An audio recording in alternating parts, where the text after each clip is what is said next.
Sex doctor Prakash അതെന്ത് ഡോക്ടറാണെന്നോർത്ത് നിങ്ങളിപ്പോൾ ഒന്ന് ആശ്ചര്യപ്പെട്ട് കാണും. നിങ്ങൾ ഇതിനു മുൻപ് പല ഡോക്ടർമാരെക്കുറിച്ചും കേട്ടിട്ടുണ്ട്. ഓർത്തോ, ന്യൂറോ, കാർഡിയോ, ഗൈനോ, അങ്ങനെ പലതും.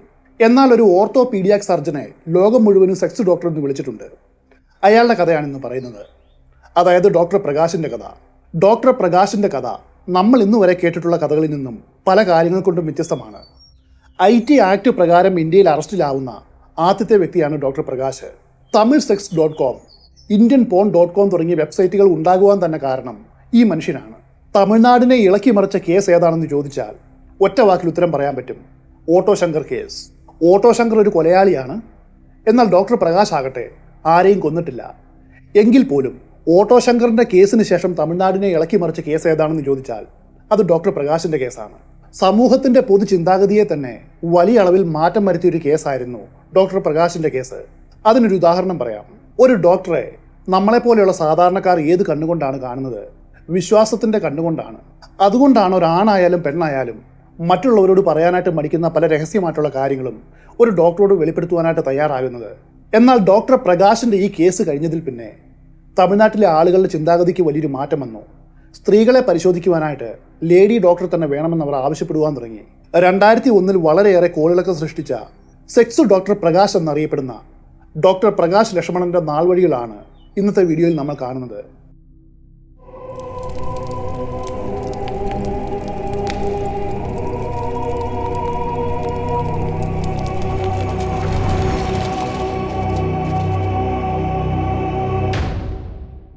ഡോക്ടർ പ്രകാശ് കേസിൽ അകപ്പെടുന്ന സമയത്ത് തമിഴ്നാട് കണ്ട ഏറ്റവും വലിയ ഓർത്തോപീഡീഷ്യന്മാരിൽ ഒരാളായിരുന്നു. ഡോക്ടർ പ്രകാശ് ആളൊരു ചില്ലറക്കാരനല്ല. ഓർത്തോപീഡിയാക് സർജറിയിൽ അയാൾ വലിയ ആളായിരുന്നു. മാത്രവുമല്ല, ഈ വിഷയത്തിൽ ലോക നിലവാരമുള്ള സർജന്മാരുടെ കീഴിലും സ്ഥാപനങ്ങളിലും അയാൾ പ്രവർത്തിച്ചിട്ടുണ്ട്. കൂടാതെ തമിഴ്നാട് ഓർത്തോപീഡിയാക് അസോസിയേഷൻ്റെ വൈസ് പ്രസിഡന്റുമായിരുന്നു. അങ്ങനെ നോക്കുകയാണെങ്കിൽ ഡോക്ടർ പ്രകാശ് സമൂഹത്തിലെ ഉന്നത നിലയിൽ നിൽക്കുന്നയാളാണ്. അങ്ങനെയുള്ളൊരു വ്യക്തി എങ്ങനെയാണ് ഇത്തരമൊരു സെക്സ് സ്കാൻഡലിൽ അകപ്പെട്ടു പോയത്? ഡോക്ടർ പ്രകാശ് ലക്ഷ്മണൻ MBBS പൂർത്തിയാക്കിയത് ഗോളിയാർ മെഡിക്കൽ കോളേജിലാണ്. അദ്ദേഹത്തിൻ്റെ പിതാവാണ് ലക്ഷ്മണൻ. ഗോളിയാറിലെ പഠനത്തിന് ശേഷം അയാൾ ഉപരിപഠനത്തിന് വേണ്ടി ഇംഗ്ലണ്ടിലേക്ക് പോവുകയാണ്. ഇംഗ്ലണ്ടിലെത്തിയ ഡോക്ടർ പ്രകാശ് അസ്ഥിരോഗ ചികിത്സയിലും അതുപോലെ സർജറിയിലും വളരെയേറെ പ്രാവീണ്യം നേടി. മറ്റുള്ള വിദ്യാർത്ഥികളെ അപേക്ഷിച്ച് പ്രകാശിന് ഒരു പ്രത്യേകത ഉണ്ടായിരുന്നു. ഒരു സർജറിയോ അതുപോലെയുള്ള മറ്റ് ചികിത്സകളോ അയാൾക്കൊന്ന് കണ്ടാൽ മതി, അതുപോലെ തന്നെ ആവർത്തിക്കും. അധ്യാപകർക്ക് പിന്നെ പറഞ്ഞു കൊടുക്കേണ്ട ആവശ്യം വരുന്നില്ല.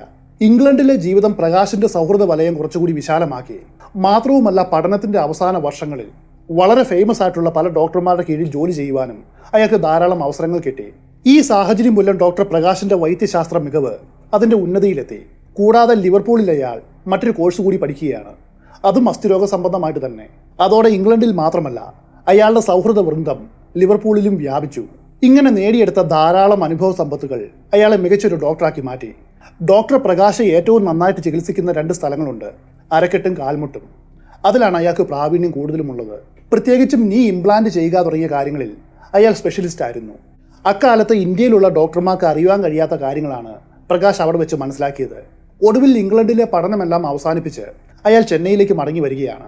നാട്ടിൽ മടങ്ങിയെത്തിയ ശേഷം പ്രകാശിൻ്റെ മനസ്സിൽ ചില പുതിയ ആശയങ്ങളുണ്ടായി. ഞാൻ എന്തിനാണ് മറ്റുള്ള ഹോസ്പിറ്റലിൽ പോയിട്ട് അവർക്ക് വേണ്ടിയിട്ട് ജോലി ചെയ്യുന്നത്? അതിനു പകരം സ്വന്തമായിട്ട് ഒരു ക്ലിനിക്ക് ഇടാം. അങ്ങനെയാണ് ചെന്നൈയിലെ അണ്ണാനഗർ എന്ന സ്ഥലത്ത് അയാൾ ഒരു ഹോസ്പിറ്റൽ ഇടുന്നത്. വൈകാതെ ഈ ഹോസ്പിറ്റൽ എല്ലായിടത്തും പ്രശസ്തമായിട്ട് തീർന്നു. മാത്രവുമല്ല, ധാരാളം സൗഹൃദ വലയങ്ങൾ ഉണ്ടായിരുന്നതുകൊണ്ട് മറ്റുള്ള ഡോക്ടർമാർ രോഗികളെ പ്രകാശിൻ്റെ അടുക്കിലേക്ക് പറഞ്ഞയച്ചിരുന്നു. ഇന്ത്യയിൽ നിന്നും മാത്രമല്ല, വിദേശത്തു നിന്നും രോഗികൾ ഡോക്ടർ പ്രകാശിൻ്റെ ക്ലിനിക്കിൽ വരുമായിരുന്നു. അത്രയേറെ പേര് കേട്ട ഡോക്ടറായിരുന്നു ആ സമയത്ത് അയാൾ. 1989 അണ്ണാനഗറിൽ ഡോക്ടർ പ്രകാശ് ക്ലിനിക്ക് തുടങ്ങുന്നത്. കാര്യങ്ങളെല്ലാം അങ്ങനെ സുഖമായിട്ട് പോയിക്കൊണ്ടിരിക്കുകയാണ്. അപ്പോഴാണ് അയാളുടെ ജീവിതത്തെ മാറ്റിമറിച്ച സംഭവം ഉണ്ടായത്. അയാൾ തൻ്റെ കൂട്ടുകാരായ ഡോക്ടർമാരുമായിട്ട് സംസാരിക്കുന്ന സമയത്ത് പലപ്പോഴും താൻ എങ്ങനെയാണ് ചികിത്സിക്കുന്നത്, എന്തൊക്കെ മെത്തേഡാണ് അതിനുവേണ്ടി ഉപയോഗിക്കുന്നത്, അങ്ങനെ തുടങ്ങിയ കാര്യങ്ങളെല്ലാം പറയുമായിരുന്നു. ഇത് കേട്ട കൂട്ടുകാരായ മറ്റു ഡോക്ടർമാർ പ്രകാശിനോടൊരു കാര്യം ആവശ്യപ്പെട്ടു: നിങ്ങളുടെ ചികിത്സാ രീതികളും ടെക്നിക്സും ഒരു വീഡിയോ ക്യാമറ വെച്ച് ഷൂട്ട് ചെയ്ത് തരികയാണെങ്കിൽ ഞങ്ങൾക്കും വലിയ ഉപകാരമായിരിക്കും. മാത്രവുമല്ല, ധാരാളം ആളുകൾക്കും അത് വലിയൊരു സഹായമായിരിക്കും. കൂട്ടുകാരുടെ ഈ നിർദ്ദേശം കേട്ടപ്പോൾ അത് ശരിയാണല്ലോ എന്ന് പ്രകാശിനും തോന്നി. അങ്ങനെയാണ് ഡോക്ടർ പ്രകാശ് ഈ ആവശ്യത്തിന് വേണ്ടിയിട്ടൊരു വീഡിയോ ക്യാമറ വാങ്ങുന്നത്. ആ വീഡിയോ ക്യാമറ ഉപയോഗിച്ച് തൻ്റെ ചികിത്സാ മെത്തേഡുകളെല്ലാം അയാൾ ഷൂട്ട് ചെയ്തു. അത് സുഹൃത്തുക്കൾക്ക് അയച്ചു കൊടുത്തു. വീഡിയോ കണ്ട മറ്റു ഡോക്ടർമാരെല്ലാം ഒന്നടങ്കം പറഞ്ഞത് ഇങ്ങനെയാണ്: നന്നായിട്ടുണ്ട്, വളരെ മനോഹരമായിട്ടുണ്ട്. അവരുടെ ഈ അഭിനന്ദനം ഡോക്ടർ പ്രകാശിനെ വളരെയേറെ സന്തോഷിപ്പിച്ചു. ഇതായിരുന്നു എല്ലാത്തിൻ്റെയും തുടക്കം. സകല കുഴപ്പങ്ങളുടെയും കാരണം ആ വീഡിയോ ക്യാമറ ആയിരുന്നു. ഡോക്ടർ പ്രകാശിന് ഒരു അനുജനുണ്ട്, പ്രദീപ്. അയാളും ഡോക്ടറാണ്. USA-യിലാണ് സ്ഥിരതാമസം. മാത്രവുമല്ല അമേരിക്കൻ സിറ്റിസണുമാണ്. ഡോക്ടർ പ്രകാശ് താൻ ഷൂട്ട് ചെയ്ത വീഡിയോസ് എല്ലാം ഡോക്ടർ പ്രദീപിന് അയച്ചു കൊടുത്തു. എന്നിട്ട് അഭിപ്രായം പറയുവാനായിട്ട് ആവശ്യപ്പെട്ടു. തൻ്റെ ജ്യേഷ്ഠൻ അയച്ചു തന്ന വീഡിയോ കണ്ടപ്പോൾ ഡോക്ടർ പ്രദീപിന് ഒരാശയം തോന്നുകയാണ്: എന്തുകൊണ്ടൊരു വെബ്സൈറ്റ് ക്രിയേറ്റ് ചെയ്തിട്ട് ഈ വീഡിയോസ് എല്ലാം അതിൽ അപ്ലോഡ് ചെയ്തുകൂടാ? അങ്ങനെ ചെയ്യുകയാണെങ്കിൽ ധാരാളം ആളുകൾ ഈ വീഡിയോ കാണുകയും അതുവഴി നിരവധി കോൺടാക്ട്സ് ഉണ്ടാവുകയും ചെയ്യും. ആ കോൺടാക്ട്സ് മൂലം ധാരാളം രോഗികൾ ചേട്ടൻ്റെ ആശുപത്രിയിലേക്ക് വരും. അതോടെ സ്വാഭാവികമായിട്ടും ജീവിതം കുറച്ചുകൂടി മെച്ചപ്പെടും. ആശുപത്രി വലിയ നിലയിലെത്തും. വൈകാതെ ഡോക്ടർ പ്രദീപ് ഒരു വെബ്സൈറ്റ് ക്രിയേറ്റ് ചെയ്യുകയാണ്. എന്നിട്ട് ആ വെബ്സൈറ്റിലേക്ക് ചേട്ടൻ അയച്ചു തന്ന വീഡിയോസ് എല്ലാം അപ്ലോഡ് ചെയ്തു. ഒരു കണക്കിന് നോക്കുകയാണെങ്കിൽ വളരെ നല്ല ഉദ്ദേശത്തോടെ ചെയ്തൊരു കാര്യമായിരുന്നു ഇത്. പക്ഷേ ജനങ്ങളുടെ മനോഭാവമാണ് അതിനെ മാറ്റിമറിച്ച് കളഞ്ഞത്. ഡോക്ടർ പ്രകാശ് അനുജന് വീഡിയോ അയച്ചു കൊടുത്തത് ഇങ്ങനെയാണ്: അക്കാലത്ത് ഡിജിറ്റൽ ക്യാമറ ഇല്ല, കാസറ്റിലാണ് എല്ലാ കാര്യങ്ങളും റെക്കോർഡ് ചെയ്യുന്നത്. ആദ്യം വീഡിയോ ക്യാമറ ഉപയോഗിച്ച് കാസറ്റിൽ റെക്കോർഡ് ചെയ്ത ശേഷം കാസറ്റിൽ നിന്ന് CD ഫോർമാറ്റിലേക്ക് മാറ്റും. എന്നിട്ട് അതിൻ്റെ മുകളിൽ മെഡിക്കൽ പ്രൊസീജിയർ എന്ന് എഴുതിയിട്ട് അമേരിക്കയിലേക്ക് അയച്ചു കൊടുക്കും. അങ്ങനെ തൻ്റെ കൈവശം വന്നു ചേരുന്ന CD-യിലെ വീഡിയോസ് ഡോക്ടർ പ്രദീപ് വെബ്സൈറ്റിലേക്ക് അമേരിക്കയിൽ ഇരുന്ന് അപ്ലോഡ് ചെയ്യും. ഇതിനിടയിൽ ഡോക്ടർ പ്രദീപ് ഒരു കാര്യം പ്രത്യേകമായിട്ട് നിരീക്ഷിച്ചിരുന്നു. അയാൾ വെബ്സൈറ്റിലേക്ക് അപ്ലോഡ് ചെയ്യുന്നത് 2 തരം വീഡിയോസാണ്. ഒന്ന് സ്ത്രീകളെ ചികിത്സിക്കുന്നത്, മറ്റൊന്ന് പുരുഷന്മാരെ ചികിത്സിക്കുന്നത്. എന്നാൽ പുരുഷന്മാരെ ചികിത്സിക്കുന്ന വീഡിയോയ്ക്ക് വളരെ വ്യൂ കുറവാണ്, ആരും തന്നെ കാണുന്നില്ലെന്ന് പറയണം. നേരെ മറിച്ച് സ്ത്രീകളെ ചികിത്സിക്കുന്ന വീഡിയോയ്ക്ക് വലിയ വ്യൂസാണ് വരുന്നത്. കൂടാതെ അതിൻ്റെ അടിയിൽ ധാരാളം കമൻറ്റുകളും ആളുകൾ ചെയ്യുന്നുണ്ട്. അതേക്കുറിച്ച് കൂടുതൽ പഠിച്ച ശേഷം ഡോക്ടർ പ്രദീപ് ചേട്ടന് ഫോൺ ചെയ്ത് ഇങ്ങനെ പറഞ്ഞു: ചേട്ടാ, നമ്മൾ സ്ത്രീകളുടെ വീഡിയോ പോസ്റ്റ് ചെയ്യുമ്പോൾ അതിന് വ്യൂസ് വളരെ കൂടുതലാണ്. കാരണം ട്രീറ്റ്മെൻറ്റ് എടുക്കുന്ന സമയത്ത് അവർ സെമി ന്യൂഡായിരിക്കും. മുട്ടിനും മരക്കെട്ടിനുമൊക്കെ ട്രീറ്റ്മെൻറ്റ് ചെയ്യുമ്പോൾ സ്വാഭാവികമായിട്ടും അങ്ങനെ വരൂ. സ്ത്രീകളുടെ നഗ്നത കാണുവാനായിട്ട് ഒരു വലിയ കൂട്ടം ആളുകൾ ഇവിടെയുണ്ട്, പ്രത്യേകിച്ചും ഇന്ത്യൻ സ്ത്രീകളുടെ. അതുകൊണ്ട് ഇനി മുതൽ ആണുങ്ങളെ ട്രീറ്റ്മെൻറ്റ് ചെയ്യുന്ന വീഡിയോ എടുക്കേണ്ടതില്ല, മറിച്ച് സ്ത്രീകളെ ചെയ്യുന്ന വീഡിയോ മാത്രം എടുത്താൽ മതി. അതോടെ തൻ്റെ അടുക്കൽ ചികിത്സയ്ക്ക് വരുന്ന സ്ത്രീകളോട് ഡോക്ടർ പ്രകാശ് ഒരു കാര്യം ആവശ്യപ്പെടുവാൻ തുടങ്ങി: എനിക്ക് സുഹൃത്തുക്കളായിട്ട് ധാരാളം ഡോക്ടർമാരുണ്ട്. ഞാൻ ചെയ്യുന്ന ചികിത്സ അവർക്ക് കൂടി കാണണമെന്നുണ്ട്. അതുകൊണ്ട് ഞാൻ നിങ്ങൾക്ക് ട്രീറ്റ്മെൻറ്റ് ചെയ്യുമ്പോൾ അത് വീഡിയോ എടുക്കുന്നതിൽ എന്തെങ്കിലും വിരോധമുണ്ടോ? ചില സ്ത്രീകളാകട്ടെ അതിന് സമ്മതിക്കും. ഒരു എഡ്യൂക്കേഷണൽ പർപ്പസിന് വേണ്ടിയിട്ടല്ലേ, സാരമില്ല എന്നവർ വിചാരിക്കും. എന്നാൽ വേറെ ചില സ്ത്രീകളാകട്ടെ അത് സമ്മതിക്കില്ല. അവരുടെ വീഡിയോ ഡോക്ടർ പ്രകാശ് എടുക്കത്തുമില്ല. എന്നാൽ അപ്പോഴൊന്നും അവർ അറിയുന്നുണ്ടായിരുന്നില്ല ഈ വീഡിയോസ് അമേരിക്കയിലെത്തിയിട്ട് അവിടുന്ന് വെബ്സൈറ്റ് വഴി അപ്ലോഡ് ചെയ്ത് അതുവഴി ഇവർ പണം ഉണ്ടാക്കുകയാണെന്ന്. അങ്ങനെ ധാരാളം വീഡിയോസ് എടുത്ത് അയാൾ അമേരിക്കയിലേക്ക് അയച്ചുകൊണ്ടേയിരുന്നു. അതോടൊപ്പം ഇവരുടെ വെബ്സൈറ്റിലെ സബ്സ്ക്രൈബർമാരുടെ എണ്ണം വർദ്ധിച്ചുകൊണ്ടേയിരുന്നു. അതനുസരിച്ച് ധാരാളം പണവും അതും ഡോളർ കണക്കിന് വന്നു തുടങ്ങി. അങ്ങനെ ഈ പരിപാടി മുൻപോട്ട് പോവുകയാണ്. വൈകാതെ അത് അടുത്ത ഘട്ടത്തിലേക്ക് പ്രവേശിച്ചു. സബ്സ്ക്രൈബേഴ്സിൻ്റെ കമൻറ്റുകൾ വായിച്ചപ്പോൾ ഡോക്ടർ പ്രദീപിന് ഒരു കാര്യം മനസ്സിലായി.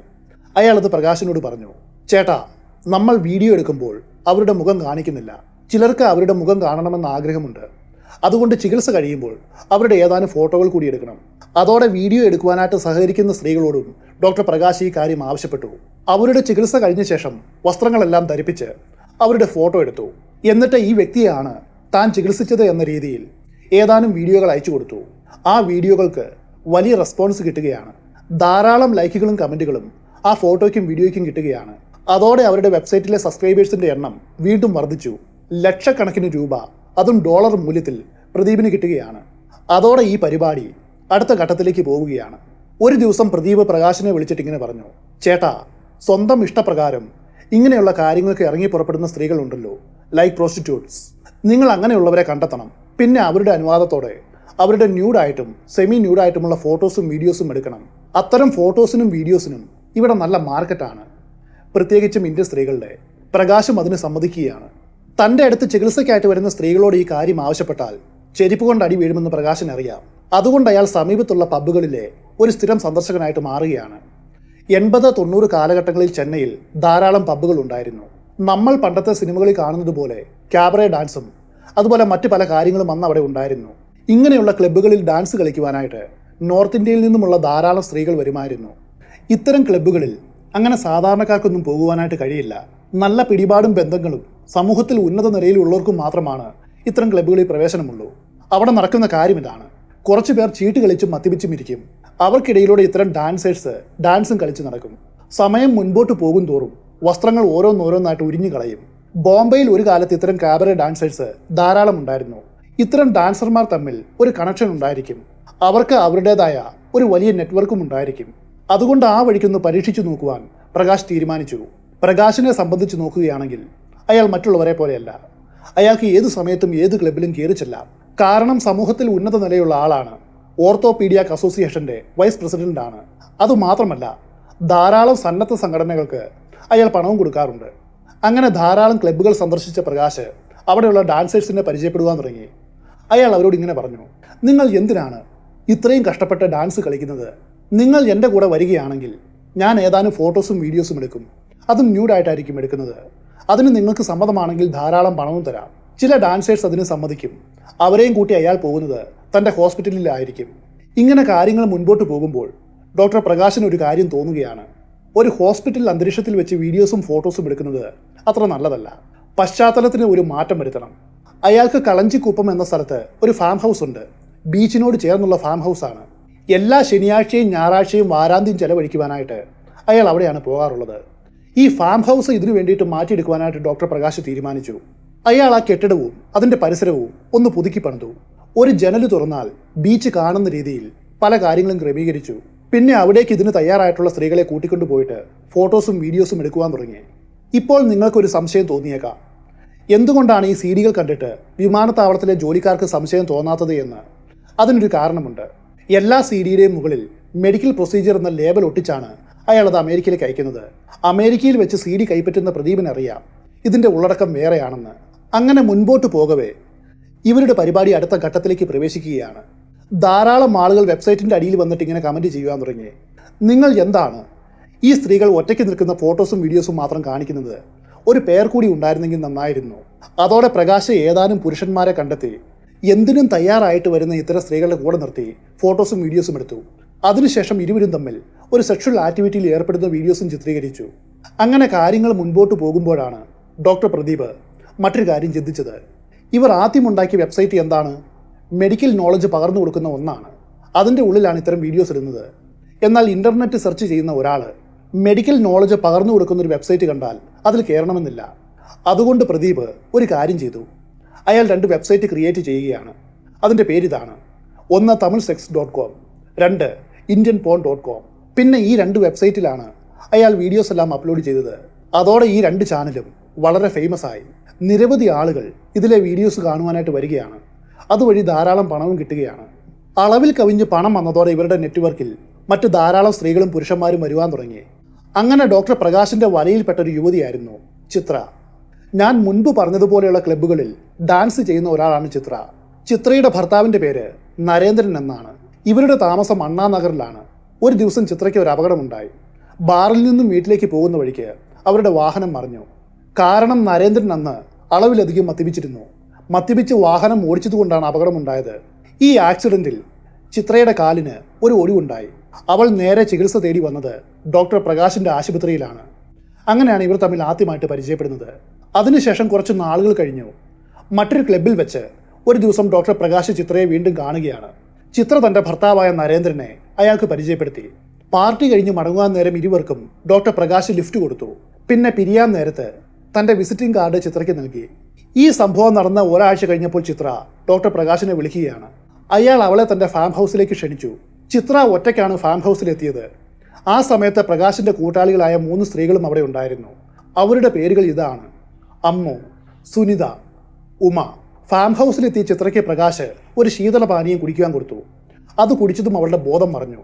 പിന്നെ ബോധം വന്നപ്പോൾ അവൾ കണ്ടത് ഇങ്ങനെയാണ്: താൻ പരിപൂർണ്ണ നഗ്നയായിട്ട് ഒരു കട്ടിലിൽ കിടക്കുകയാണ്. ഒരു ചുവന്ന സാരി തന്നെ പുതപ്പിച്ചിട്ടുണ്ട്. തനിക്ക് എന്താണ് സംഭവിച്ചത് എന്ന് ചിത്രയ്ക്ക് മനസ്സിലായി. അവൾ ഡോക്ടർ പ്രകാശിനെ ചോദ്യം ചെയ്തു. അപ്പോൾ പ്രകാശ് അവളോട് ഇങ്ങനെ പറഞ്ഞു: ഞാൻ വിളിക്കുമ്പോഴെല്ലാം നീ ഇവിടെ വരണം, ഞങ്ങളുമായിട്ട് സഹകരിക്കണം, അല്ലെങ്കിൽ നിനക്ക് തന്നെയാണ് ദോഷം. ചിത്ര ഒന്നും മിണ്ടാതെ സ്വന്തം വീട്ടിലേക്ക് പോയി. പിന്നെ ഡോക്ടർ പ്രകാശ് അവളുമായിട്ട് ബന്ധപ്പെടുവാൻ ശ്രമിച്ചപ്പോഴെല്ലാം അവൾ അത് അവഗണിച്ചു. അങ്ങനെ ഇരിക്കെ ഒരു ദിവസം തൻ്റെ ഹോസ്പിറ്റലിലേക്ക് നിർബന്ധപൂർവ്വം ചിത്രയെ അയാൾ വിളിച്ചു വരുത്തുകയാണ്. അവിടെ വെച്ച് അയാൾ അവൾക്ക് അവളുടെ ന്യൂഡായിട്ടുള്ള ഫോട്ടോസും വീഡിയോസും കാണിച്ചു കൊടുത്തു. അങ്ങനെയാണ് ചിത്രയെ തൻ്റെ വലയിൽ ഡോക്ടർ പ്രകാശ് വീഴിക്കുന്നത്. താൻ പറയുന്ന കാര്യങ്ങൾ അനുസരിച്ചില്ലെങ്കിൽ ഈ ഫോട്ടോസും വീഡിയോസും ലോകം മുഴുവൻ പ്രചരിപ്പിക്കുമെന്ന് അയാൾ അവളെ ഭയപ്പെടുത്തി. തനിക്ക് ഈ ആവശ്യത്തിന് വേണ്ടിയിട്ട് വേറെയും സ്ത്രീകളെ കൊണ്ടുവന്ന് തരുവാനായിട്ട് അയാൾ ആവശ്യപ്പെട്ടു. ചിത്രയും ഒരു ഡാൻസറാണ്. അവൾക്ക് ധാരാളം അവരുടേതായിട്ടുള്ള നെറ്റ്വർക്ക് ഉണ്ട്. ആ നെറ്റ്വർക്ക് മുഖാന്തരം ഏതാനും പെൺകുട്ടികളെ ഡോക്ടർ പ്രകാശിന്റെ ഫാം ഹൗസിൽ അവൾ എത്തിച്ചു. അങ്ങനെ എത്തിയ 3 പേരാണ് രേഖ, നർമ്മദ, ഭുവന എന്നിവർ. പിന്നീട് ഡോക്ടർ പ്രകാശ് അറസ്റ്റിലായ വിവരമറിഞ്ഞ് ഇതേ ചിത്ര ചെങ്കൽപ്പെട്ടിലെ കോടതിയെ കീഴടങ്ങി. ജഡ്ജിയുടെ മുൻപിൽ തനിക്ക് സംഭവിച്ച കാര്യങ്ങളെല്ലാം അവൾ ഏറ്റുപറഞ്ഞു. ഈ കേസിൽ കോടതി അവളെ മാപ്പുസാക്ഷിയാക്കി. ഇപ്പോൾ ഡോക്ടർ പ്രകാശിന്റെ കൈവശം ധാരാളം സ്ത്രീകളുണ്ട്. ചിത്ര മൂലം ഇയാളുടെ കെണിയിൽപ്പെട്ട നർമ്മദ, ഭുവന, രേഖ, ഇവരെ കൂടാതെ അമ്മു, ഉമ, സുനിത, പിന്നെ അയാളുടെ ഫാം ഹൗസിലെ വാച്ച്മാന്റെ ഭാര്യയായിട്ടുള്ള സന്ധ്യ, അങ്ങനെ ധാരാളം പേർ. ഈ സ്ത്രീകളെല്ലാം സ്വമനസ്സോടെയാണ് ഇയാൾക്ക് വേണ്ടിയിട്ട് ജോലി ചെയ്യുന്നത്. എന്നാൽ സ്ത്രീകൾ മാത്രം പോരാ, അവർക്ക് വേണ്ട ജോലിയും കൂടി വേണമല്ലോ. അതിനു വേണ്ടിയിട്ട് ഡോക്ടർ പ്രകാശ് തിരഞ്ഞെടുത്തത് തൻ്റെ ഹോസ്പിറ്റലിലെ ജീവനക്കാരെയാണ്. അവർ ഇവരൊക്കെയാണ്: വാർഡ് ബോയ് ആയിട്ട് ജോലി നോക്കുന്ന ശരവണൻ, പിന്നെ ലാബ് ടെക്നീഷ്യനായിട്ടുള്ള അസീർ, പ്രകാശിന്റെ ഡ്രൈവറായ വിജയൻ എന്ന് വിളിക്കുന്ന വിജയകുമാർ. ഈ 3 പുരുഷന്മാരെയും വെച്ചാണ് പ്രകാശ് സാധാരണയായിട്ട് വീഡിയോ എടുക്കാറുള്ളത്. എന്നാൽ പോകെ പുതിയ മുഖങ്ങളെ കൂടി ഇതിലേക്ക് പങ്കെടുപ്പിക്കണമെന്ന് അയാൾക്ക് തോന്നി. അതിനു വേണ്ടിയിട്ട് അയാൾ നിരവധി പുരുഷന്മാരെ സമീപിച്ചു. ചിലരൊക്കെ സ്വമനസ്സോടെ മുൻപോട്ട് വന്നു. എന്നാൽ വേറെ ചിലരാവട്ടെ തങ്ങൾക്ക് താല്പര്യമില്ല എന്ന് പറഞ്ഞൊഴിഞ്ഞു. താല്പര്യമില്ല എന്ന് പറഞ്ഞവരെ പ്രകാശ് നിർബന്ധിക്കുവാനും പോയില്ല. ഇത്രയും ആയതോടെ തന്നെ ആരും പിടിക്കുവാനായിട്ട് പോകുന്നില്ല എന്ന് പ്രകാശിനൊരു തോന്നലുണ്ടായി. അതോടെ അയാളുടെ പ്രവൃത്തികൾ അതിൻ്റെ ഉച്ചസ്ഥായിലെത്തി. സ്വന്തം ഇഷ്ടപ്രകാരം വരുന്ന സ്ത്രീകളെ കൂടാതെ വേറെ ചിലരെ നിർബന്ധിച്ചും ഭീഷണിപ്പെടുത്തിയും അയാൾ ഇതിൻ്റെ ഭാഗമാക്കി. ആ ഇരകളുടെ കൂട്ടത്തിൽ VIP-കളുടെയും കുടുംബത്തിൽപ്പെട്ട പലരും ഉണ്ടായിരുന്നു. ഡോക്ടർ പ്രകാശിൻ്റെ മോഡസ് ഓപ്പറാൻഡ് ഇതാണ്: തൻ്റെ ക്ലിനിക്കിൽ വരുന്ന സ്ത്രീകൾക്ക് അയാൾ കുടിക്കുവാനായിട്ട് ഒരു ശീതള പാനീയം നൽകും. അത് കുടിക്കുന്നതോടെ അവരുടെ ബോധം മറയും. അതേ സമയത്ത് ആശുപത്രിക്ക് പുറത്ത് ഡ്രൈവർ വിജയനും കൂട്ടാളികളും ഒരു വാനുമായിട്ട് കാത്തിരിപ്പുണ്ടാവും. ഒട്ടും സമയം കളയാതെ ആ സ്ത്രീകളെ വാനിൽ കയറ്റി തൻ്റെ ഫാം ഹൗസിലെത്തിക്കും. അവിടെ വെച്ച് വീഡിയോസ് എടുക്കും. പിന്നെ ആ വീഡിയോസും ചിത്രങ്ങളും കാട്ടി അവരെ ഭീഷണിപ്പെടുത്തും. വീണ്ടും അവരെ സെക്ഷൽ ആക്ട് ചെയ്യുവാനായിട്ട് നിർബന്ധിക്കും. മാത്രവുമല്ല, അവരോട് വേറെ സ്ത്രീകളെ കൂട്ടിക്കൊണ്ടു വരുവാൻ പറയും. ഇത് പുറത്താരും അറിയില്ല, പരമരഹസ്യമായിരിക്കുമെന്നൊരു വാക്കും അയാൾക്ക് കൊടുക്കും. എന്നാൽ ആ സമയത്ത് അവർക്കറിയില്ലായിരുന്നു ഇത് ഓൾറെഡി അമേരിക്കയിലെത്തിയെന്നും അവിടെ പബ്ലിഷ് ആയെന്നും. അതിനൊരു കാരണമുണ്ട്. 2001 കാലഘട്ടത്തിൽ നമ്മുടെ ഇന്ത്യയിൽ ഇൻ്റർനെറ്റ് അത്ര പ്രചാരത്തിലായിരുന്നില്ല. മാത്രവുമല്ല, അമേരിക്കയിൽ പബ്ലിഷ് ചെയ്യുന്ന ഒരു വീഡിയോ ഇന്ത്യയിലുള്ള ആളുകൾക്ക് കാണുവാനും കഴിയില്ല. സോൺ വൈസ് ആയിട്ടാണ് അക്കാലത്തും ഇക്കാലത്തും ഇൻ്റർനെറ്റ് വേർതിരിച്ച് വെച്ചിരിക്കുന്നത്. ഉദാഹരണം പറയുകയാണെങ്കിൽ, നമ്മൾ സാധനങ്ങൾ വാങ്ങുന്ന ആമസോൺ നിങ്ങൾ നോക്കുക. ആമസോൺ USA-യിൽ കിട്ടുന്ന പല പ്രൊഡക്റ്റും നമുക്ക് ഇന്ത്യയിൽ അവൈലബിൾ അല്ല. അതുപോലെ ആമസോൺ UK-യും ഇന്ത്യയിലുള്ളതുപോലെയല്ല, വളരെ വ്യത്യസ്തമായിരിക്കും. ഇന്നാണ് നമുക്ക് VPN-ഉം മറ്റ് പല കാര്യങ്ങളും ഉപയോഗിച്ച് വെർച്വലായിട്ട് അമേരിക്കയിൽ ഉണ്ടെന്ന് കാണിച്ച് സ്റ്റോക്ക് മാർക്കറ്റുകളിൽ നിന്നും സ്റ്റോക്കുകൾ വാങ്ങുവാനൊക്കെ കഴിയുന്നത്. എന്നാൽ അന്ന് അതത്ര എളുപ്പമല്ല. മാത്രവുമല്ല, അമേരിക്കയിലും UK-യിലുമുള്ള പല വെബ്സൈറ്റുകളും നമുക്കിവിടെ നിന്ന് സെർച്ച് ചെയ്താൽ കിട്ടണമെന്നില്ല. ഈ കാരണങ്ങൾ കൊണ്ടാണ് പ്രകാശ് പിടിക്കപ്പെടാതെ ഇരുന്നത്. ഇവരെയൊക്കെ കൂടാതെ തൻ്റെ ഹോസ്പിറ്റലിൽ ജോലിക്ക് വരുന്ന പാവപ്പെട്ട സ്ത്രീകളെയും അയാൾ ബലം പ്രയോഗിച്ച് കൂട്ടിക്കൊണ്ടുപോയിട്ട് സെക്ഷൽ ആക്ടുകളിൽ ഏർപ്പെടുത്തുമായിരുന്നു. മാനക്കേട് ഭയന്ന് ഈ സ്ത്രീകളാരും ഈ കാര്യങ്ങളൊന്നും പുറത്തറിയിച്ചില്ല. എല്ലാ ഉയർച്ചകൾക്കും ഒരു താഴ്ചയുണ്ടല്ലോ. സത്യം എത്ര ഒളിച്ചു വെച്ചാലും ഒരു നാൾ പുറത്തു വരാതിരിക്കില്ല. അതൊക്കെ ചുമ്മാ പറയുന്നതാണ്. ഇന്നും അൺസോൾവ്ഡ് ആയിട്ടുള്ള നിരവധി കേസുകളുണ്ട്.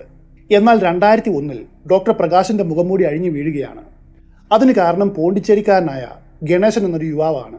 ഈ ഗണേശൻ കാണുവാനായിട്ട് അല്പം സൗന്ദര്യമൊക്കെ ഉള്ള ആളാണ്. അതുകൊണ്ട് ഇയാളെയും തൻ്റെ ഗ്യാങ്ങിലേക്ക് ചേർക്കുവാനായിട്ട് ഡോക്ടർ പ്രകാശ് തീരുമാനിച്ചു. ഗണേശൻ്റെ സമ്മതമില്ലാതെയാണ് ഡോക്ടർ പ്രകാശ് വേറെ സ്ത്രീകളുമായിട്ട് അയാളെ സെക്ഷൽ ആക്ടിവിറ്റികളിൽ ഏർപ്പെടുത്തിയത്. അങ്ങനെയാണ് പോലീസിൻ്റെ ഭാഷ്യം. എന്നാൽ നമ്മളൊന്ന് ആലോചിച്ചാൽ ഒരു കാര്യം മനസ്സിലാവും. ആദ്യകാലത്ത് ഗണേശൻ മനസ്സോടെ ആയിരിക്കണം ഇത്തരം കാര്യങ്ങളിൽ ഏർപ്പെട്ടത്. ഒരു പക്ഷേ ഇത് പുറത്താരും അറിയില്ല എന്ന് ഡോക്ടർ പ്രകാശ് അവന് ഉറപ്പ് കൊടുത്തതുകൊണ്ടുമായിരിക്കാം അവൻ അതിന് സമ്മതിച്ചത്. ഗണേശനെ ഈ കേസിൽ പോലീസ് മാപ്പുസാക്ഷിയാക്കി. അവൻ പോലീസിന് കൊടുത്ത മൊഴിയിൽ ഉള്ളത് ഇതാണ്: തൻ്റെ താല്പര്യപ്രകാരമല്ല ഡോക്ടർ പ്രകാശ് വീഡിയോസ് ഷൂട്ട് ചെയ്തത്, താനത് നിരസിക്കുകയാണ് ചെയ്തത്. എന്നാൽ ആ സമയം തൻ്റെ തലയിൽ ഒരു തോക്ക് ചൂണ്ടി നിർബന്ധിച്ച് ഭീഷണിപ്പെടുത്തിയാണ് ഇതെല്ലാം ചെയ്യിച്ചത്. പരമരഹസ്യമായിട്ട് മുൻപോട്ട് പോയിക്കൊണ്ടിരുന്ന ഈ സെക്സ് റാക്കറ്റിനെ കുറിച്ച് എങ്ങനെയാണ് പുറം ലോകം അറിഞ്ഞത്? അത് വേറെ ഒരു കഥയാണ്. ഈ കേസിലെ മാപ്പുസാക്ഷിയായ ഗണേശൻ്റെ ഒരു സുഹൃത്ത് അമേരിക്കയിൽ ഉണ്ടായിരുന്നു. അയാൾ ഇവൻ്റെ കുറച്ച് വീഡിയോസ് വളരെ യാദൃശ്ചികമായിട്ട് കാണുവാനിടയായി. ഉടൻ തന്നെ ഫോൺ വിളിച്ച് ഗണേശനെ കാര്യങ്ങൾ അറിയിച്ചു. ഗണേശൻ ഞെട്ടിപ്പോയി. ഈ വീഡിയോസും ഫോട്ടോസും പുറത്താരും അറിയില്ല എന്നാണ് ഡോക്ടർ അവന് കൊടുത്ത വാക്ക്. അതാണിപ്പോൾ തെറ്റിച്ചിരിക്കുന്നത്. അവൻ നേരെ ഡോക്ടറുടെ അടുക്കലെത്തി ഇതേക്കുറിച്ച് ചോദിച്ചു. പ്രകാശ് വളരെ കൂളായിട്ട്, അത് കുഴപ്പമില്ല, അമേരിക്കയിലുള്ളവരല്ലേ കാണൂ, ഇവിടെ ആരും അറിയില്ല എന്ന് പറഞ്ഞു. എന്നാൽ ഗണേശന് കുഴപ്പമുണ്ടായിരുന്നു. കാരണം അവൻ്റെ ജീവിതത്തെ ബാധിക്കുന്ന ഒരു കാര്യമാണ്. അവൻ ഇത് തൻ്റെ അമ്മാവനോട് പറഞ്ഞു. അമ്മാവൻ്റെ നിർദ്ദേശപ്രകാരമാണ് പോലീസിൽ കംപ്ലൈൻറ്റ് ചെയ്യുവാനായിട്ട് തീരുമാനിച്ചത്. അങ്ങനെയാണ് 2001 ഡിസംബർ മാസം 22-ാം തീയതി ഗണേശൻ പോലീസിൽ കംപ്ലൈൻറ്റ് കൊടുക്കുന്നത്. 2001 കാലഘട്ടത്തിനൊരു പ്രത്യേകതയുണ്ട്. ജയലളിത ഭരണത്തിൽ വന്ന വർഷമാണ്. 2001 മുതൽ 2006 വരെ ജയലളിതയുടെ ഭരണകാലമാണ്. ക്രിമിനൽ ആക്ടിവിറ്റീസ് ഇതൊന്നും വെച്ച് പൊറുപ്പിക്കുന്ന ആളല്ല ജയലളിത. ഇത് വലിയ ചർച്ചാ വിഷയമായി. ഗണേശൻ പോലീസിൽ കംപ്ലൈൻറ്റ് കൊടുത്ത സമയത്ത് പോലീസ് ആദ്യമൊന്നും അത് വിശ്വസിച്ചില്ല. കാരണം സമൂഹത്തിൽ ഉന്നത നിലയിലുള്ള ആളാണ് ഡോക്ടർ പ്രകാശ്. എങ്കിലും ഗണേശന്റെ പരാതിയിൽ എന്തോ കഴമ്പുണ്ടെന്ന് അവർക്ക് തോന്നുകയാണ്. അവർ അന്വേഷിക്കുവാനായിട്ട് തീരുമാനിച്ചു. ഇത് മുൻകൂട്ടി മനസ്സിലാക്കിയ ഡോക്ടർ പ്രകാശ് ഒരു കാര്യം ചെയ്തു. തൻ്റെ സഹായികളായ വിജയനെയും ശരവണനെയും അസീറിനെയും കൂട്ടി നേരത്തെ റെക്കോർഡ് ചെയ്തു വെച്ചിരുന്ന CD-കൾ ആശുപത്രിയിൽ നിന്നും എടുത്തു മാറ്റി. വൈകാതെ പോലീസ് പ്രകാശിന്റെ ആശുപത്രിയിൽ എത്തുകയാണ്. അവിടെ നടത്തിയ തെരച്ചിലിൽ അവർക്ക് യാതൊന്നും കണ്ടെത്തുവാനായില്ല. കാരണം ഇതിനോടകം തന്നെ CD-യും മറ്റു കാര്യങ്ങളും ക്യാമറയും എല്ലാം തന്നെ അവിടെ നിന്നും മാറ്റിയിരുന്നു. അപ്പോൾ ഗണേശൻ പോലീസിനോട്, സാർ, ഇവിടെ വെച്ചല്ല ഷൂട്ടിംഗ് നടക്കുന്നത്. കളഞ്ചിക്കുപ്പത്ത് ഇവർക്കൊരു ഫാം ഹൗസ് ഉണ്ട്. അവിടെ വെച്ചാണ് ഇതെല്ലാം ചെയ്യുന്നത്. ആ സ്ഥലം എനിക്കറിയാം, നമുക്ക് അവിടേക്ക് പോകാമെന്ന് പറഞ്ഞു. വൈകാതെ പോലീസ് കളഞ്ചിക്കുപ്പത്തെ ആ ഫാം ഹൗസിൽ എത്തുകയാണ്. ഫാം ഹൗസിൽ നടത്തിയ തെരച്ചിലിലും കാര്യമായിട്ട് യാതൊന്നും കണ്ടെത്തുവാനായിട്ട് അവർക്ക് സാധിച്ചില്ല. എന്നാൽ പോലീസ് ഒരു കാര്യം പ്രത്യേകമായിട്ട് ശ്രദ്ധിച്ചു. അവിടെയുള്ള ഒരു മുറിയുടെ മൂലയിൽ ധാരാളം CD-കൾ അടുക്കി വെച്ചിരിക്കുന്നു. അത് തന്നെ രണ്ടായിട്ട് വേർതിരിച്ച് വെച്ചിട്ടുണ്ട്. റെക്കോർഡ് ചെയ്യാത്ത CD-കളും റെക്കോർഡ് ചെയ്ത CD-കളും. റെക്കോർഡ് ചെയ്തിട്ടുള്ള CD-കളുടെ എല്ലാം മുകളിൽ എംബ്ലം ഒട്ടിച്ചിട്ടുണ്ട്. നീ പ്രൊസീജിയർ, ഹിപ്പ് പ്രൊസീജിയർ, അങ്ങനെ പലതും. പോലീസ് ആദ്യം വിചാരിച്ചത് ഇതേതോ മെഡിക്കൽ സംബന്ധമായിട്ടുള്ള കാര്യമാണെന്നാണ്. എങ്കിലും ഒന്ന് പ്ലേ ചെയ്യുവാനായിട്ട് അവർ തീരുമാനിച്ചു. അങ്ങനെ പ്ലേ ചെയ്തപ്പോൾ അവർ കണ്ട കാഴ്ച ഇതാണ്. എല്ലാം തന്നെ പോൺ കണ്ടന്റാണ്. പോലീസ് ഡോക്ടർ പ്രകാശിനെ ചോദ്യം ചെയ്തു. അപ്പോഴാണ് ഈ രഹസ്യത്തിന്റെ ചുരുളുകൾ ഓരോന്നോരോന്നായിട്ട് അഴിഞ്ഞു വരുന്നത്. ഡോക്ടർ പ്രകാശ് അറസ്റ്റിലായ കാര്യം മാധ്യമങ്ങൾ ആഘോഷിക്കുകയായിരുന്നു. എല്ലാ ദിവസവും പത്രത്തിൽ ഇതേക്കുറിച്ചുള്ള വാർത്തകളായിരുന്നു. അതേ തുടർന്ന് ഏതാനും സ്ത്രീകൾ കൂടി മുൻപോട്ട് വന്ന് പോലീസിൽ പരാതി കൊടുക്കുകയാണ്. അവർ അവർക്കുണ്ടായിട്ടുള്ള ദുരനുഭവങ്ങൾ വിളിച്ചു പറഞ്ഞു. തന്നെ ബലം പ്രയോഗിച്ച് അല്ലെങ്കിൽ ജ്യൂസിൽ മയക്കുമരുന്ന് കലർത്തിയാണ് വീഡിയോസ് എല്ലാം എടുത്തത്. ഓരോ ദിവസം കഴിയും തോറും ഇത്തരം നിരവധി കേസുകൾ പ്രകാശിനെതിരെ രജിസ്റ്റർ ചെയ്യപ്പെടുകയാണ്. പോലീസ് പ്രകാശിനെ മാത്രമല്ല അറസ്റ്റ് ചെയ്തത്, അയാളുടെ സഹായികളായിട്ടുള്ള ശരവണൻ, അസീർ, വിജയൻ എന്നിവരെ കൂടിയാണ് അറസ്റ്റ് ചെയ്തത്. പിന്നെ ജാമ്യം കിട്ടാത്ത രീതിയിൽ നിരവധി വകുപ്പുകൾ ചേർത്ത് അവരെ ജയിലിലടച്ചു. 2001 ഫെബ്രുവരി മാസത്തിലാണ് ഡോക്ടർ പ്രകാശും കൂട്ടരും അറസ്റ്റിലാവുന്നത്. മാർച്ച് മാസം ആയപ്പോഴേക്കും പോലീസ് ഈ കേസ് അന്വേഷിച്ചു തീർത്തു. അവർ ചാർജ് ഷീറ്റ് സമർപ്പിച്ചു. ധാരാളം തെളിവുകൾ ഇവർക്കെതിരെ ഉണ്ടായിരുന്നു, CD ആയിട്ടും ക്യാമറയായിട്ടും അങ്ങനെ പലതും. എന്നാൽ പോലീസിനെ സംബന്ധിച്ച് മറ്റൊരു തലവേദന കൂടി ഉണ്ടായിരുന്നു. ഈ കേസിലെ മെയിൻ പ്രതിയാണ് ഡോക്ടർ പ്രദീപ്. അയാളാണെങ്കിൽ അമേരിക്കയിലാണ്. മാത്രവുമല്ല അമേരിക്കൻ സിറ്റിസണുമാണ്. ഇന്ത്യൻ നിയമങ്ങൾ അവിടെ വിലപ്പോകത്തില്ല. അവിടെയുള്ളൊരു സിറ്റിസണിനെ ചോദ്യം ചെയ്യണമെങ്കിൽ അവരുടെ നിയമത്തിൻ്റെ കീഴിലായിരിക്കണം. അമേരിക്കയിലുള്ള ഡോക്ടർ പ്രദീപിന് ഇന്ത്യൻ ലോ അനുസരിക്കേണ്ട യാതൊരു ആവശ്യവുമില്ല. അതുകൊണ്ട് തന്നെ പ്രധാനപ്പെട്ട ഒരു പ്രതിയെ കോടതിയിൽ ഹാജരാക്കുവാനായിട്ട് പോലീസിന് സാധിച്ചില്ല. ശരിക്കും പറയുകയാണെങ്കിൽ ഈ കേസിലെ ഏറ്റവും പ്രധാനപ്പെട്ട പ്രതികളിൽ ഒരാളാണ് ഡോക്ടർ പ്രദീപ്. അയാളാണ് അമേരിക്കയിൽ ഇരുന്ന് ഈ വീഡിയോസ് എല്ലാം അപ്ലോഡ് ചെയ്തത്. ഈ കണക്ഷൻ തെളിവ് സഹിതം കോടതിയിൽ തെളിയിക്കുവാനായിട്ട് അവർക്ക് സാധിച്ചില്ല. എങ്കിലും തമിഴ്നാട് പോലീസ് മറ്റൊരു കാര്യം ചെയ്തു. അവർ അമേരിക്കയിലുള്ള മറ്റുള്ളവരുമായിട്ട് ബന്ധപ്പെട്ടു. പിന്നെ അവർ മുഖാന്തരം ആ വെബ്സൈറ്റുകളിൽ കയറി ചില വീഡിയോസിൻ്റെ URL കോപ്പി ചെയ്തു. എന്നാൽ ഇതിനോടകം പ്രദീപ് പല വീഡിയോസും ഡിലീറ്റ് ചെയ്തിരുന്നു. 2008 ഈ കേസിലെ വിധി വരുന്നത്. ഓരോ തവണയും കോടതിയിൽ വരുമ്പോൾ താൻ നിരപരാധിയാണ്, പോലീസ് തന്നെ കള്ളക്കേസിൽ കുടുക്കുകയാണ് എന്നാണ് ഡോക്ടർ പ്രകാശ് വാദിച്ചത്. ഇവിടെ പ്രകാശിന് അനുകൂലമായിട്ട് മറ്റൊരു കാര്യം കൂടി ഉണ്ടായിരുന്നു. അയാൾ ഒരു സ്ത്രീയെ സെക്ഷലായിട്ട് അബ്യൂസ് ചെയ്തിട്ടില്ല. മാത്രവുമല്ല ഒരു സ്ത്രീയുടെയും കൂടെ നിൽക്കുന്ന ഫോട്ടോസ് പോലുമില്ല. ഈ കാരണം കൊണ്ട് പ്രകാശിനെതിരെ റേപ്പ് കേസ് ചാർജ് ചെയ്യുവാനായിട്ട് കഴിഞ്ഞില്ല. പോലീസുകാർ പരമാവധി ജഡ്ജിയെ കൺവിൻസ് ചെയ്യുവാനായിട്ട് നോക്കി. പക്ഷേ ജഡ്ജി ആകട്ടെ റേപ്പ് കേസ് നീക്കിയിട്ട് ബാക്കി പല കേസുകളുമാണ് പ്രകാശിൻ്റെ മേൽ ചുമത്തിയത്. CD-യും ക്യാമറയും മറ്റുള്ളവരുടെ സാക്ഷിമൊഴികളും മാത്രമായിരുന്നില്ല, വേറെയും ചില കേസുകൾ കൂടി ഉണ്ടായിരുന്നു. കാരണം പ്രകാശിൻ്റെ ഫാം ഹൗസിൽ നിന്നും ഒരു തോക്കും ഏതാനും തിരകളും കണ്ടെടുത്തിരുന്നു. ആംസ് ആക്ട് പ്രകാരം കേസ്, കിഡ്നാപ്പിംഗ്, അതുപോലെ കോൺസ്പിറസി, ഇൻഡീസൻറ്റ് റെപ്രസെൻറ്റേഷൻ ഓഫ് വുമൺ, പിന്നെ IT ആക്ട്, അങ്ങനെ നിരവധി ചാർജുകളാണ് കോടതി പ്രകാശിൻ്റെ മേൽ ചുമത്തിയത്. ഇതെല്ലാം പഠിച്ച ശേഷം വിധി പ്രസ്താവിക്കുകയാണ്. 1.5 ലക്ഷം രൂപയും 7 വർഷം ജാമ്യമില്ലാത്ത കഠിന തടവുമാണ് കോടതി അയാൾക്ക് വിധിച്ചത്. പ്രകാശിന് മാത്രമല്ല അയാളുടെ കൂട്ടാളികളായ ശരവണൻ, അസീർ, വിജയൻ തുടങ്ങിയവർക്ക് ശിക്ഷ കിട്ടി. പക്ഷേ അവരുടെ ശിക്ഷയ്ക്ക് കുറച്ചിളവുണ്ടായിരുന്നു. 2 വർഷം, 3 വർഷം തുടങ്ങിയ കാലാവധിയാണ് അവർക്ക് തടവ് വിധിച്ചത്. കഴിഞ്ഞ 2015 ഡോക്ടർ പ്രകാശ് തടവ് ശിക്ഷയെല്ലാം പൂർത്തിയാക്കി പുറത്തിറങ്ങി. അയാൾക്കൊരു വെബ്സൈറ്റ് ഉണ്ട്. ആ വെബ്സൈറ്റിൽ പോവുകയാണെങ്കിൽ നമ്മളെ അതിശയിപ്പിക്കുന്ന ചില കാര്യങ്ങൾ കാണാം. ഞാൻ വീഡിയോയുടെ തുടക്കത്തിലേ പറഞ്ഞല്ലോ, ഡോക്ടർ പ്രകാശ് ഒരു സാധാരണക്കാരനല്ല, അതീവ ബുദ്ധിമാനായിട്ടുള്ള ഒരാളാണ്. ജയിലിൽ കഴിയുന്ന കാലത്ത് അയാൾ 300ഓളം ചിത്രങ്ങൾ വരച്ചിരുന്നു. അതിൽ പെൻസിൽ ഡ്രോയിങ് ഉണ്ട്, വാട്ടർ കളർ ഉണ്ട്, ഓയിൽ പെയിന്റിംഗ് ഉണ്ട്, അങ്ങനെ പലതുമുണ്ട്. മാത്രവുമല്ല, ജയിലിൽ വെച്ച് ഏകദേശം 106ഓളം പുസ്തകങ്ങളാണ് ഇയാൾ എഴുതി കൂട്ടിയത്. അതിൽ 10-16 എണ്ണം പബ്ലിഷ് ചെയ്തിട്ടുമുണ്ട്. തീർന്നില്ല, ഡോക്ടർ പ്രകാശ് ഏതാനും ചെറുകഥകളും എഴുതിയിട്ടുണ്ട്. അത് എത്ര എണ്ണം വരുമെന്നറിയാമോ? 2500ഓളം ചെറുകഥകൾ. ജയിൽവാസമെല്ലാം കഴിഞ്ഞു. ഇനി സമാധാനപരമായിട്ട് ജീവിതം മുൻപോട്ട് നയിക്കാമെന്ന് വിചാരിക്കുന്ന സമയത്താണ് മറ്റു ചില തടസ്സങ്ങൾ അയാൾക്ക് നേരെ വരുന്നത്. മറ്റുള്ള ഡോക്ടർമാർ ഇയാളെ അംഗീകരിക്കുവാനായിട്ട് കൂട്ടാക്കിയില്ല. Indian medical association, Tamil Nadu medical association, അതുപോലെ ഓർത്തോപീഡിയാക് അസോസിയേഷൻ, കൂടാതെ മറ്റു പല മേഖലകളിലുമുള്ള ഡോക്ടർമാർ, ഇവരെല്ലാവരും ഒരുമിച്ച് പറഞ്ഞത് ഇങ്ങനെയാണ്: ഒരു ഡോക്ടർ എന്ന നിലയിൽ സേവനം ചെയ്യുവാനുള്ള യോഗ്യത ഡോക്ടർ പ്രകാശ് നഷ്ടപ്പെടുത്തി കളഞ്ഞു. അയാളെ എന്നേക്കുമായിട്ട് ഡിസ്മിസ് ചെയ്യണം. അയാളുടെ ലൈസൻസ് ക്യാൻസൽ ചെയ്യണമെന്നൊരു പരാതി മുൻപോട്ട് വയ്ക്കുകയാണ്. എന്തായാലും മറ്റുള്ള ഡോക്ടർമാരുടെ ആവശ്യപ്രകാരം പ്രകാശിന്റെ ലൈസൻസ് ക്യാൻസൽ ചെയ്യപ്പെടുകയാണ്. ഡോക്ടർ പ്രകാശ് ഇതിനെതിരായിട്ട് നിയമ നടപടികളുമായിട്ട് മുൻപോട്ട് പോയി. അയാൾ കൊടുത്ത വിശദീകരണം ഇതായിരുന്നു: എൻ്റെ ലൈസൻസ് 2013 ക്യാൻസൽ ചെയ്തത് എന്ന് പറയുന്നു. എന്നാൽ അങ്ങനെ ക്യാൻസൽ ചെയ്യണമെങ്കിൽ ആ കാര്യം എന്നെ അറിയിക്കേണ്ടതുണ്ട്. രേഖാമൂലം എനിക്ക് യാതൊരു അറിയിപ്പും കിട്ടിയിട്ടില്ല. എൻ്റെ ഒപ്പീനിയൻ എന്താണെന്ന് ആരും എന്നോട് ചോദിച്ചിട്ടില്ല. ഞാൻ ജയിലിൽ കഴിഞ്ഞത് വേറെ ചില കേസുകൾക്കാണ്. അതിന് വൈദ്യശാസ്ത്രപരമായിട്ട് യാതൊരു ബന്ധവുമില്ല. ഇതൊക്കെയായിരുന്നു അയാൾ മുൻപോട്ട് വെച്ച വാദങ്ങൾ. എന്തായാലും ഹൈക്കോടതി ഈ വാദം സസൂക്ഷ്മം പഠിച്ചു. ഒടുവിൽ പ്രകാശിന് അനുകൂലമായിട്ട് വിധിയും വന്നു. ചെന്നൈയിൽ അയാൾക്ക് ഇപ്പോഴും ഒരു ക്ലിനിക് ഉണ്ട്. അവസാനമായിട്ട് ഡോക്ടർ പ്രകാശിനെ എന്തുകൊണ്ടാണ് ജനങ്ങൾ സെക്സ് ഡോക്ടർ എന്ന് വിളിച്ചത്? അതിന് പ്രധാന കാരണം മാധ്യമങ്ങളാണ്. അവരാണ് ആദ്യമായിട്ട് ഈ ഇരട്ടപ്പേർ അയാൾക്ക് നൽകിയത്. പ്രകാശ് ജയിലിൽ കഴിഞ്ഞ കാലത്ത് വേറെയും ചില സംഭവങ്ങൾ ഉണ്ടായിട്ടുണ്ട്. അയാൾ മറ്റുള്ളവരോട് അധികം ഇടപഴകാറില്ല. ഏകനായിട്ട് തൻ്റെ സെല്ലിൽ പോയിട്ടിരിക്കും. ചിലപ്പോഴൊക്കെ ചില തടവ് പുള്ളികൾ ഇയാളെ കണ്ടിട്ട് ഇതാരാണെന്ന് മറ്റുള്ളവരോട് ചോദിക്കും. അപ്പോൾ അവർ പറയും, നിനക്കറിയില്ലേ, അതാണ് സെക്സ് ഡോക്ടർ പ്രകാശ്. ഇത് കേൾക്കുന്നതേ അയാൾക്ക് വെറുപ്പായിരുന്നു. എങ്കിലും ജയിലിൽ മറ്റു തടവ് പുള്ളികൾക്കില്ലാത്ത ചില ആനുകൂല്യങ്ങൾ അയാൾക്ക് കിട്ടിയിരുന്നു. ജയിലിൽ മറ്റുള്ള തടവ് പുള്ളികൾക്ക് ഒരു ബീഡി പോലും കിട്ടുവാൻ വലിയ പ്രയാസമാണ്. ആ സമയത്ത് ഡോക്ടർ പ്രകാശ് തൻ്റെ സെല്ലിലിരുന്ന് സിഗരറ്റാണ് വലിച്ചുകൊണ്ടിരുന്നത്. ജയിലിലെ ഓഫീസർമാർ അയാൾക്ക് മാത്രമായിട്ട് ചില ആനുകൂല്യങ്ങൾ നൽകിയിരുന്നു. അത് വെറുതെയല്ല, അതിനുള്ള ഉപകാരം അയാൾ തിരിച്ചും ചെയ്തിട്ടുണ്ട്.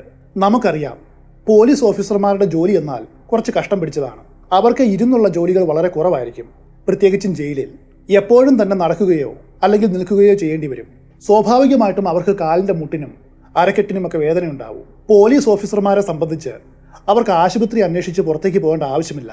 കാരണം ഉള്ളതിൽ വെച്ച് ഏറ്റവും പ്രഗത്ഭനായിട്ടുള്ള ഡോക്ടറാണ് അവരുടെ കൂടെ ഉള്ളത്. അവർ പ്രകാശിനെ പോയി കാണും, കാര്യങ്ങൾ പറയും.